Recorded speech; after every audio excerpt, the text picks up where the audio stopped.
नमस्कार,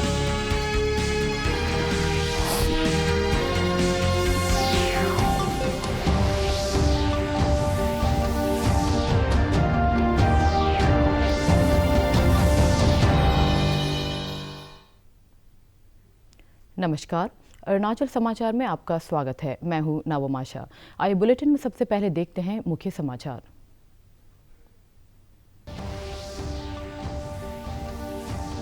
प्रधानमंत्री नरेंद्र मोदी ने पश्चिमी विशेष मालवाहक गलियारे का किया लोकार्पण। विश्व की पहली 1.5 किलोमीटर लंबी डबल स्टेक कंटेनर रेलगाड़ी को झंडी दिखाकर किया रवाना। प्रधानमंत्री ने कहा, मालवाहक गलियारे भारत के लिए परिवर्तनकारी।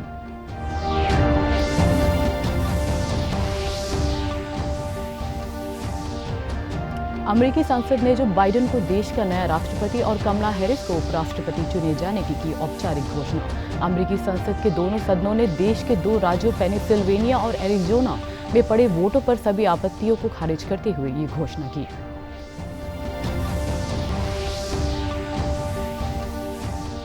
देश में कोविड-19 से स्वस्थ होने वालों की संख्या 1 करोड़ से अधिक हुई। अरुणाचल प्रदेश में कोविड संक्रमण से ठीक होने वालों की दर 99.14%। देश भर में कल कोविड टीकाकरण प्रबंधन के लिए चलेगा एक और ड्राई रन।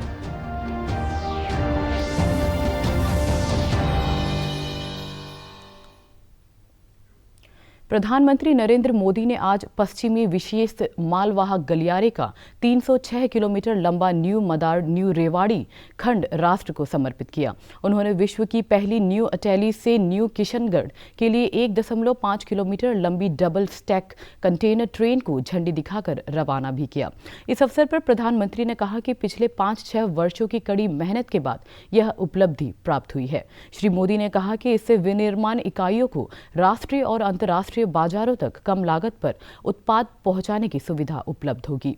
उन्होंने कहा कि इससे क्षेत्र में निवेश की संभावनाएं भी बढ़ेगी। यह माल गलियारा को भी आसान बना देगा। इस रेल खंड के शुरू हो जाने से देश के पश्चिमी और पूर्वी माल परिवहन गलियारे एक दूसरे से जुड़ जाएंगे। पश्चिमी मालवाहक गलियारे पर चलने वाली मालगाड़ियां 100 किलोमीटर प्रति घंटे की रफ्तार से चलेगी, जबकि अभी इनकी रफ्तार 75 किलोमीटर प्रति घंटा है। इस अवसर पर रेल मंत्री पीयूष गोयल, राजस्थान के मुख्यमंत्री अशोक गहलोत और हरियाणा के मुख्यमंत्री मनोहर लाल खट्टर उपस्थित थे। 21वीं सदी में भारत के लिए गेम चेंजर के रूप में देखा जा रहा है। पिछले 5-6 वर्षों के कड़े परिश्रम के बाद आज इसका एक बड़ा हिस्सा हकीकत बन चुका है।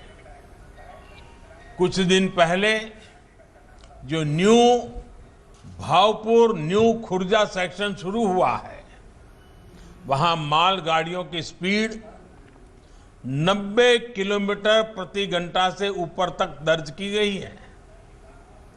जिस रास्ते में मालगाड़ियों की औसत स्पीड सिर्फ 25 किलोमीटर की रही हो, वहां अब पहले से करीब करीब 3 गुना ज्यादा तेज मालगाड़ी चलने लगी है। भारत को पहले के मुकाबले विकास की यही स्पीड चाहिए और देश की ऐसी ही प्रगति चाहिए। खेती और इससे जुड़े व्यापार को तो आसान बनाएगा ही, साथ ही महेंद्रगढ़, जयपुर, अजमेर, सीकर ऐसे अनेक जिलों में उद्योगों को नई ऊर्जा भी देगा। इन राज्यों की मैन्युफैक्चरिंग यूनिट्स और उद्यमियों के लिए काफी कम लागत पर राष्ट्रीय और अंतर्राष्ट्रीय बाजारों तक तेजी से पहुंचने का मार्ग खुल गया है। गुजरात और महाराष्ट्र के बंदरगाहों तक तेज और सस्ती कनेक्टिविटी मिलने से इस क्षेत्र में निवेश की नई संभावनाओं को बल मिलेगा।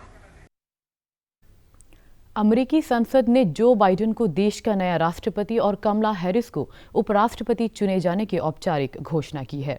अमेरिकी संसद के दोनों सदनों सीनेट और हाउस ऑफ रिप्रेजेंटेटिव ने देश के दो राज्यों पेनिसिल्वेनिया और एरिजोना में पड़े वोटों पर सभी आपत्तियों को खारिज करते हुए ये घोषणा की।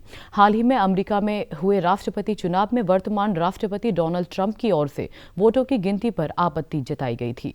इधर कल रात डोनाल्ड ट्रंप के समर्थकों ने कैपिटल बिल्डिंग पर धावा बोल दिया, जिसमें 4 लोगों की मौत हो गई। ट्रंप समर्थकों ने कैपिटल बिल्डिंग पर उस समय धावा बोल दिया जब संसद में नवनिर्वाचित राष्ट्रपति जो बाइडेन को चुनाव में विजेता प्रमाणित करने पर बहस हो रही थी। इससे पहले डेमोक्रेट ने जॉर्जिया में सीनेट की दोनों सीटें जीत ली, जिसके बाद सीनेट में उनका बहुमत हो गया। प्रधानमंत्री नरेंद्र मोदी ने कहा है कि उन्हें वाशिंगटन डीसी में दंगा और हिंसा की खबरों से निराशा हुई है। उन्होंने कहा कि सत्ता का व्यवस्थित और शांतिपूर्ण हस्तांतरण होना चाहिए और लोकतांत्रिक प्रक्रिया को अवैध विरोध प्रदर्शनों के माध्यम से नष्ट नहीं करना चाहिए। विश्व समुदाय ने अमेरिका की घटना पर चिंता जताते हुए शांतिपूर्ण तरीके से सत्ता हस्तांतरण की अपील की है।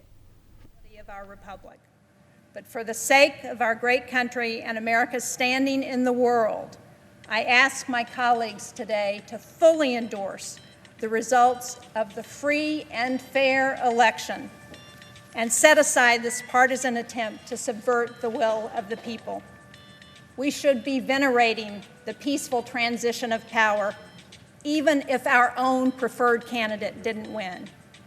That is, after all, who we are in the United States of America. We are all Americans first.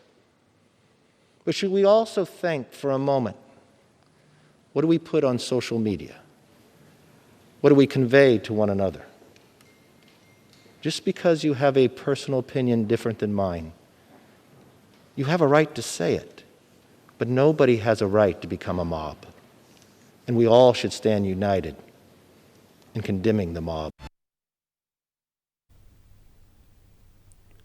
भारतीय वायुसेना प्रमुख RKS भदौरिया ने अरुणाचल प्रदेश में नागरिक विमानों के संचालन के लिए वायुसेना के पायलट उपलब्ध कराने का आश्वासन दिया है। सिक्किम और अरुणाचल प्रदेश के 2 दिन के दौरे के तहत वायुसेना प्रमुख ने कल मुख्यमंत्री पेमा खांडू से मुलाकात के दौरान यह आश्वासन दिया। बैठक के दौरान सुरक्षा को लेकर कई मुद्दों पर चर्चा की गई। इस अवसर पर राज्य के दिरांग और अनिनी में एडवांस लैंडिंग ग्राउंड की स्थापना पर भी चर्चा की गई। वायुसेना प्रमुख ने सिक्किम और अरुणाचल प्रदेश की चीन से लगी सीमा पर तैनात वायुसेना के अधिकारियों और जवानों से मुलाकात कर तैयारियों का जायजा लिया। राष्ट्रीय महिला आयोग की सदस्य श्यामला एस कुंदर ने कल ईटानगर में राज्यपाल डॉक्टर BD मिश्रा और मुख्यमंत्री पेमा खांडू से मिलकर महिलाओं के अधिकार और उनकी सुरक्षा के लिए आयोग द्वारा उठाए जा रहे कदमों पर चर्चा की। राज्यपाल ने राष्ट्रीय महिला आयोग से बालिकाओं और महिलाओं की शिकायतों का त्वरित निस्तारण करने को कहा। राज्यपाल ने कहा कि असहाय महिलाओं को आजीविका के बेहतर साधन उपलब्ध कराकर आयोग उनके जीवन स्तर में व्यापक परिवर्तन ला सकता है। श्रीमती एस कुंदर के साथ बातचीत में मुख्यमंत्री ने कहा कि अरुणाचल प्रदेश में बहु विवाह एक जटिल समस्या है और इस सामाजिक बुराई को जड़ से समाप्त करने के लिए जन जागरूकता पर जोर दिया जा रहा है। इस अवसर पर राज्य महिला आयोग के अध्यक्ष राधेलू चाई तेची ने महिलाओं को उनके माता पिता की संपत्ति में बराबर का अधिकार दिलाने के लिए सरकार से आवश्यक कदम उठाने का अनुरोध किया। बैठक के दौरान घरेलू हिंसा की शिकार महिलाओं की सहायता के लिए वन स्टॉप सेंटर सखी को मजबूत बनाने का सुझाव दिया गया। देश में कोविड-19 से स्वस्थ होने वालों की संख्या 1 करोड़ से अधिक हो गई है। अब तक 1 करोड़ 16 हजार लोग ठीक हो चुके हैं। प्रतिदिन संक्रमण ग्रस्त होने वालों की संख्या भी लगातार कम होकर 25,000 से नीचे बनी हुई है। पिछले 24 घंटों के दौरान केवल 20,346 मामले सामने आए हैं। इस समय देश में सक्रिय मामलों की संख्या लगभग 2,28,000 है। संक्रमण मुक्त होने वालों की दर लगातार बढ़ते हुए 96.36% हो गई है। पिछले 24 घंटों के दौरान 19,587 लोग ठीक हुए हैं। पिछले 24 घंटों के दौरान 222 लोगों की मौत हुई है। इधर अरुणाचल प्रदेश में बुधवार को कोविड संक्रमण के 9 नए मामले दर्ज किए गए। इसके साथ ही सक्रिय मामलों की संख्या बढ़कर 88 हो गई है। प्रदेश में कोविड रिकवरी दर 99.14% है। केंद्र स्वास्थ्य और परिवार कल्याण मंत्री डॉक्टर हर्षवर्धन ने कहा है कि देश में विकसित कोविशील्ड और कोवैक्सीन जल्द ही उपलब्ध होने की चरण में पहुंच चुकी है। उन्होंने कहा कि सरकार पूरे देश में इसकी तेजी से आपूर्ति करने के प्रयास कर रही है। डॉक्टर हर्षवर्धन ने कहा है कि भारत के औषधि महानियंत्रक ने इसे आपातकाल के समय भी इस्तेमाल करने की जरूरी दे दी है। उन्होंने कहा कि देश ने पिछले 1 साल के दौरान कोविड महामारी का मजबूती के साथ मुकाबला किया है, जिसके कारण देश भर में इसके मामलों में लगातार कमी हो रही है। कोविड-19 वैक्सीन के देशव्यापी टीकाकरण से पहले राज्यों और केंद्र शासित प्रदेशों की तैयारियों की समीक्षा करते हुए डॉक्टर हर्षवर्धन ने कहा कि देश के 33 राज्यों और केंद्र शासित प्रदेशों के 700 जिलों में कल इस वैक्सीन का पूर्वाभ्यास किया जाएगा। कोविड पर नियंत्रण पाने के लिए केंद्र और राज्य सरकारों के बीच बेहतर तालमेल की सराहना करते हुए केंद्रीय स्वास्थ्य मंत्री ने कहा कि केंद्र सरकार देश भर में कोविड-19 के टीकाकरण की दिशा में की जाने वाली तैयारियों पर ध्यान केंद्रित कर रही है। पिछले 20,346 केसेस केवल हुए हैं। हम सब ने जो मिलजुल कर प्रयास किए, मैं देख रहा था कि लगभग 15,500 डेडिकेटेड हेल्थ फैसिलिटीज़ हम सब लोगों ने मिलकर क्रिएट की देश में, जिसमें लगभग 18.5 लाख बेड्स क्रिएट किए गए। ये जो कोविड की hospitals, Covid dedicated health centres और कोविड केयर सेंटर्स की मैं बात कर रहा हूँ। और इसी प्रकार से 12,673 क्वारंटाइन सेंटर्स हमने क्रिएट किए। यानी जो कुछ भी कम से कम समय में सब मिलकर कर सकते थे, वो सब कुछ किया। भारतीय स्टेट बैंक ने सोशल कॉर्पोरेट रिस्पॉन्सिबिलिटी के तहत ईटानगर राजधानी क्षेत्र के स्वास्थ्य विभाग को मेडिकल वेंटिलेटर्स प्रदान किए हैं।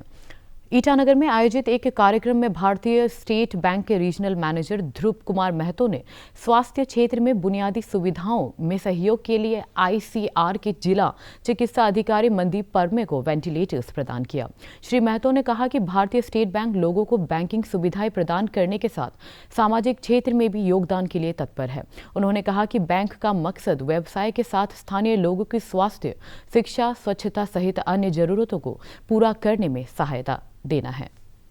ये थे सारे स्टेट में और थ्रू आउट इंडिया। तो अकॉर्डिंगली हम अरुणाचल में 500 पीपी किट जुलाई में दिए थे और हर स्टेट में हमने वेंटिलेशन दिया पेंडेमिक के टाइम में। तो 4 नंबर ऑफ वेंटिलेशन अरुणाचल में हम लोग आज हैंड ओवर किए डीसी सर को। ये हमारा CSR प्रोग्राम के लिए। और यहाँ हम लोग भी अपना ही ब्रांच है, सब अपना आदमी है, सब हमारा कस्टमर है, उनका सेवा में हम लोग ये आगे बढ़ाते हैं।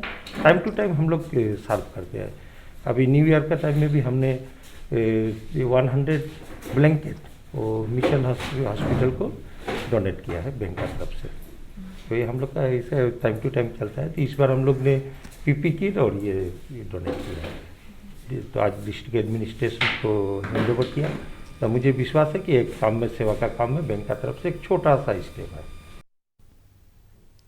राज्य की प्रथम महिला श्रीमती नीलम मिश्रा ने राज्य की महिलाओं से लाइनलूम वीविंग के जरिए अपने आप को आत्मनिर्भर बनाने का आह्वान किया है। उन्होंने राज्य की सभी जनजातीय परंपराओं पर आधारित डिजाइन और पैटर्न को अपनाते हुए स्टोल या स्कार्फ तैयार करने की सलाह दी है। श्रीमती मिश्रा ने कहा है कि इसका इस्तेमाल सभी लोगों, विशेषकर सरकारी और गैर सरकारी संगठनों द्वारा कार्यक्रमों और पर्वों में किया जाना चाहिए, जिससे वोकल फॉर लोकल के प्रयासों को प्रोत्साहन मिलेगा और इसे तैयार करने में लगी महिलाएं भी आत्मनिर्भर बनेंगी। श्रीमती मिश्रा आज राजभवन में CCRD नाहरलगुन की प्रशासनिक निदेशक मोयर रेवा गामलिन के नेतृत्व में आए महिलाओं के एक समूह के साथ विचार विमर्श कर रही थी। श्रीमती रीवा ने बातचीत के दौरान श्रीमती मिश्रा को बताया कि उनके द्वारा लाइनलूम पर बनाई गई डॉक्यूमेंट्री बुनाई की रंगीन दुनिया से बहुत सी महिलाएं प्रभावित हुई है और दोईमुख, बासर, आलो और तातो में महिलाएं स्वयं सहायता समूह बनाकर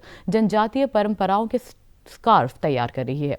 श्रीमती रीवा ने बताया कि CCRD के सहयोग से ड्रीम वीव्स प्रोजेक्ट के तहत इन्हें सहायता उपलब्ध कराई जा रही है।